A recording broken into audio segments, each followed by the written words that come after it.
While I got my tools out, I was just fixing this light switch. It was going on and off every time it sort of bumped a little bit. Pulled everything out, pulled the cap off and pulled the switch off. It was actually the wires going into the switch were loose and popped out as I pulled the switch off. That's how loose they were. So put them back in, tighten them up, everything's working good. Okay, so all my tools are basically in the toolbox. My main tools are in this toolbox, but I keep tools out that I use every single day, and these are the most important things that I actually do use every day. So we'll go through them one by one. Phillips head screwdriver. You will find that you'll probably use that every day. Flathead screwdriver, not so much.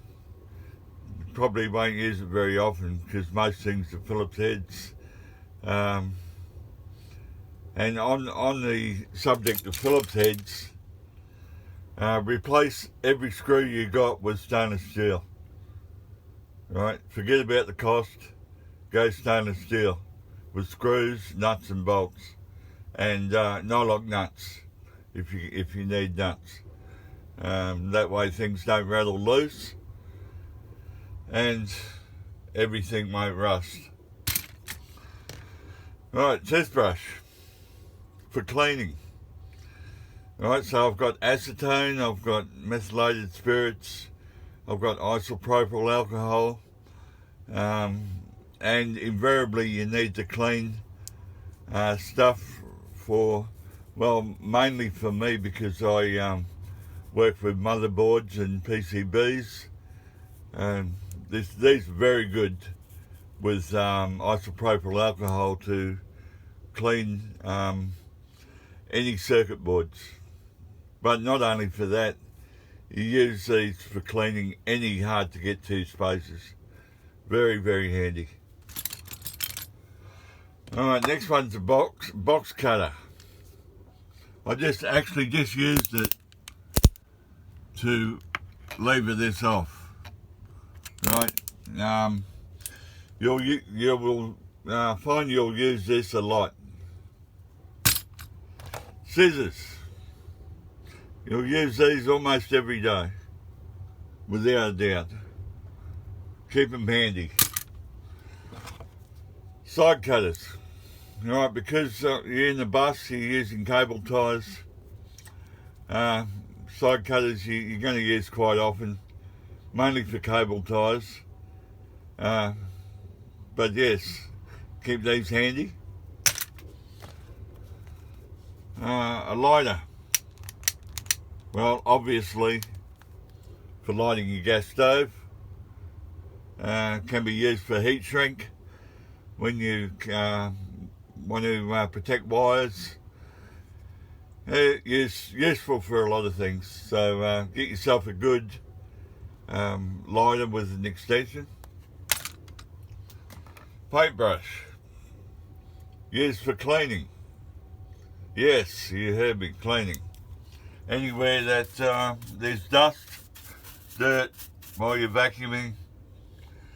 Good for computers, circuit boards once again, cleaning in shelves, cupboards, hard to reach spots, crevices, everything. Paintbrush. Very, very handy. Pen.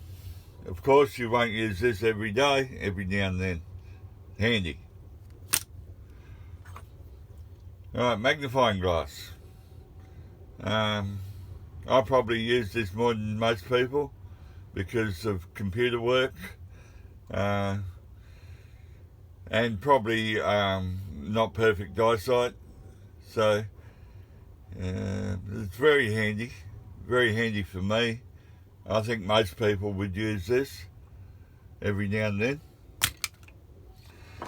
And the most important tool in my whole tool selection, including my toolbox, is a small pair of vice grips. Now these are I think the smallest set you can get. You'll find this is the handiest tool that anyone can ever own in their whole life, bar none. And I'll tell you why. It fits everything. Well, everything that's the maximum size of the jaws when you screw it out. But I use this almost every day. Even stubborn Phillips heads. If you can get these jaws onto the end of a Phillips head, you can remove it, even if a screwdriver or impact driver can't. And I do own an impact driver, but it's easier to use these than unpack the impact driver.